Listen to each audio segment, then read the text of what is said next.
Рассвет в Березовке наступал медленно и размеренно, как будто сама природа проверяла, все ли готово к новому дню.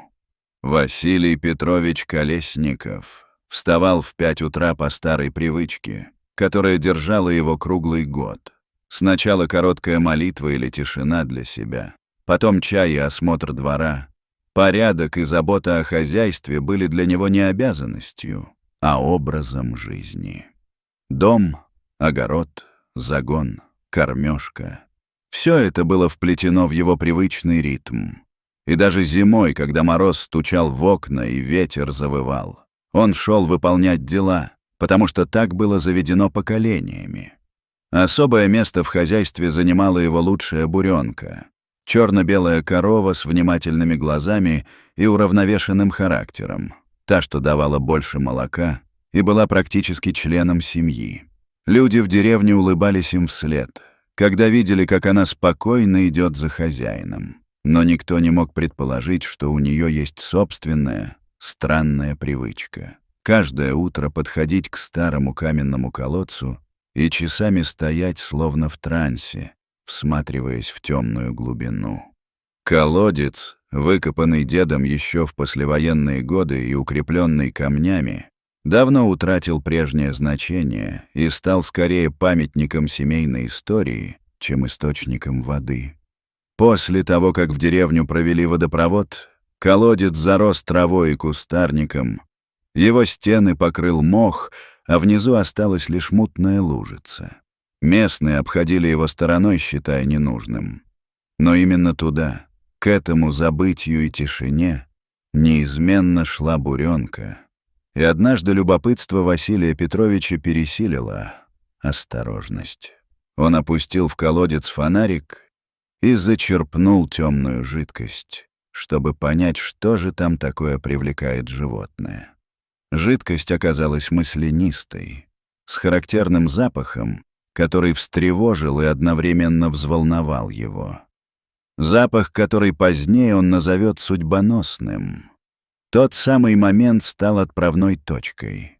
Мир обычного крестьянина столкнулся с огромной и непредсказуемой реальностью.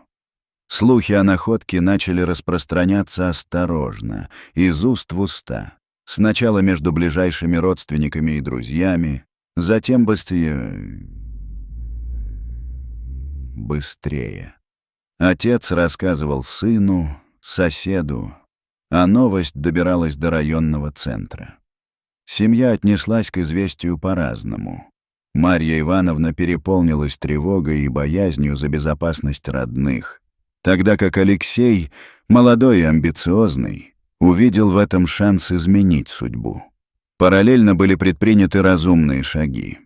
Василий отнес образец в университетскую лабораторию, чтобы эксперты подтвердили происхождение и качество найденной субстанции.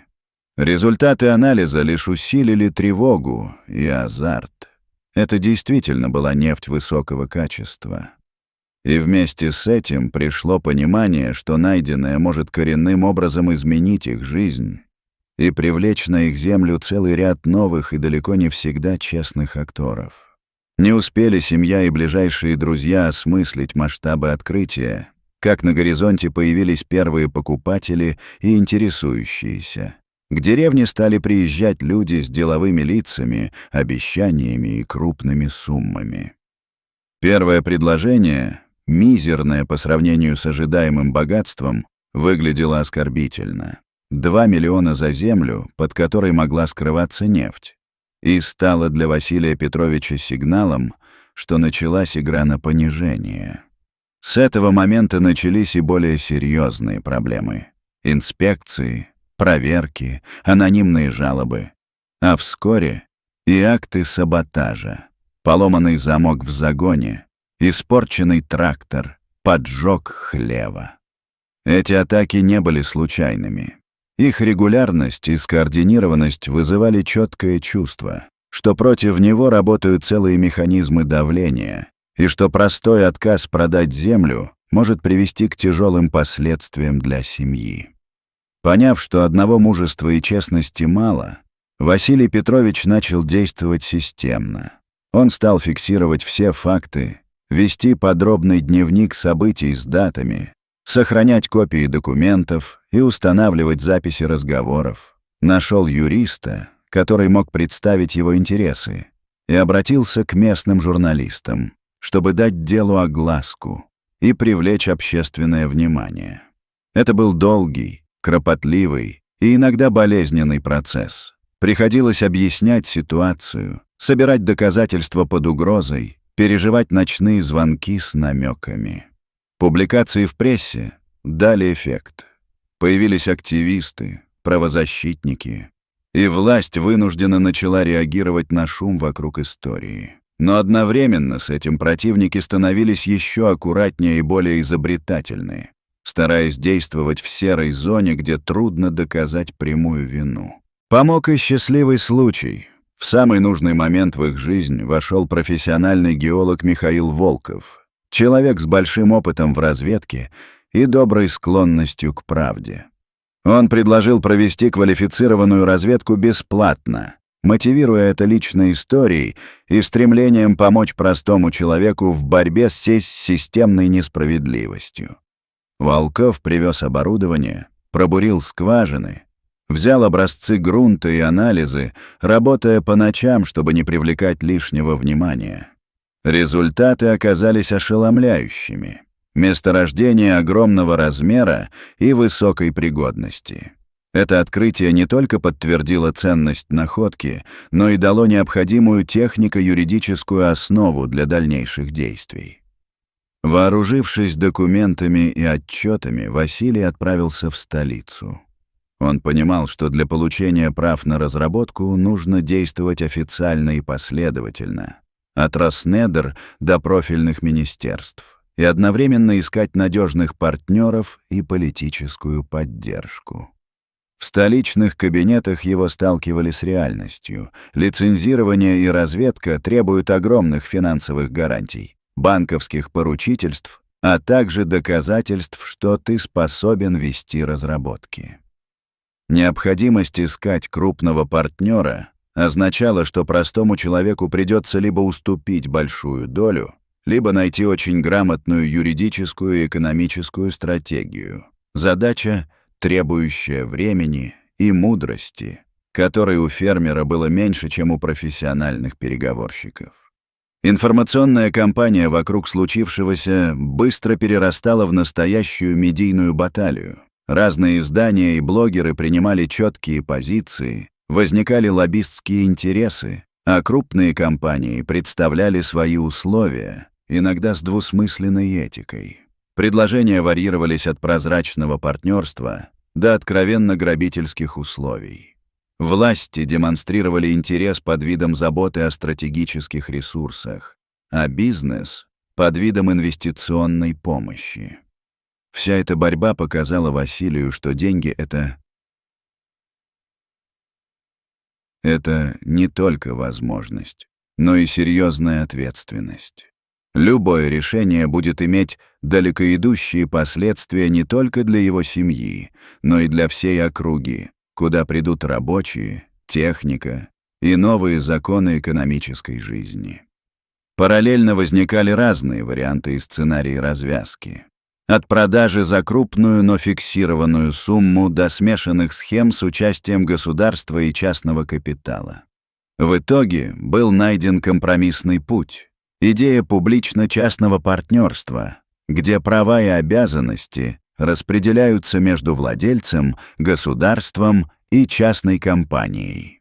Такой подход обещал сочетание прозрачности, контроля и инвестиций. Фермер сохранял значительную долю и получал гарантию участия в управлении. Государство получало контроль над стратегическим ресурсом, а компания — необходимый пакет для инвестиций и реализации проекта. Это выглядело как разумное, пусть и не идеальное, решение, позволяющее избежать наихудших сценариев рейдерства и полного вытеснения местных жителей. Оформление соглашения прошло на высоком уровне, встречи в администрациях, переговоры с юристами, обсуждения с геологами и экономистами — все это завершилось подписанием документов о создании совместного предприятия «Березовка-нефть». Первые выплаты и авансы удивили и почти ошеломили семью. Суммы были большими и позволяли закрыть многие насущные нужды, но вместе с ними пришло и осознание утраты прежнего уклада. Березовка, тихая и провинциальная, начала меняться. Дороги засыпало грузовиками, появились строительные площадки, буровые установки и ночные шумы. И это было болезненно ощущаемым изменением не только ландшафта, но и образа жизни людей, которым привычный уклад казался частью их идентичности. Получив деньги и влияние, Василий не предал своих принципов. Он создал фонд помощи фермерам, выделял средства на строительство школ и больниц, поддерживал тех, кто страдал от несправедливостей и рейдерских практик. Деньги стали для него инструментом исправления того, что сломалось в процессе. В то же время не все земляки были рады. Часть деревни получила рабочие места и доход, кто-то разбогател, открывая магазины и сервисы для приезжих рабочих, а часть старожилов горевала о потере тишины, чистоты и привычного уклада. Эти противоречия показали, что любой большой проект имеет свои выигравшие и проигравшие, и что лидерство в таком контексте требует не только денег, но и умения слушать, договариваться и смягчать конфликты. С годами месторождение стабильно развивалось, обеспечивая значительные доходы, а управление фондом и частное хозяйство семьи становились примером того, как можно частично компенсировать утраты развитиями общественных инициатив. Василий Петрович стал публичной фигурой. Его знали по всей стране, приглашали на передачи, снимали о нем фильмы, обсуждали в прессе как символ борьбы с рейдерством или, напротив, как символ того, как государство и бизнес могут договариваться с простыми людьми. Он сам воспринимал себя скромно, не как героя, а как человека, который оказался в необычной ситуации и сделал все возможное, чтобы помочь другим.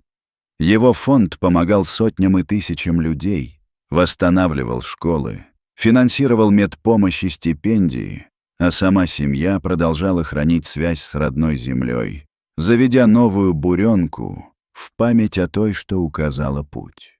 Финал истории не был ни полностью трагическим, ни полностью победным.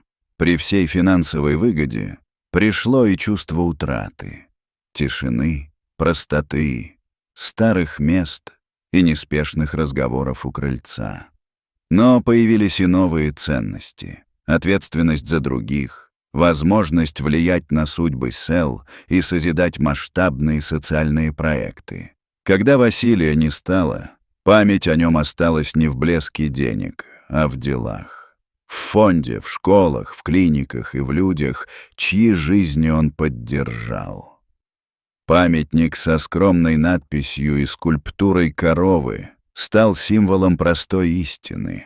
Иногда маленькое животное и большая смелость человека способны изменить гораздо больше, чем кажется на первый взгляд. Вопрос, который остается после всей истории, прост и сложен одновременно. Согласились бы вы на быстрое и безопасное предложение ради спокойной жизни или стали бы бороться до конца за справедливость и право на свое, рискуя всем ради принципа? Ответ на него зависит от личных приоритетов, ценностей, любви к семье и готовности к риску. У каждого будет свой выбор, но история Колесникова напоминает, что выбор этот всегда нелегок, и что в нем переплетаются личные интересы, общее благо и судьба целых сообществ.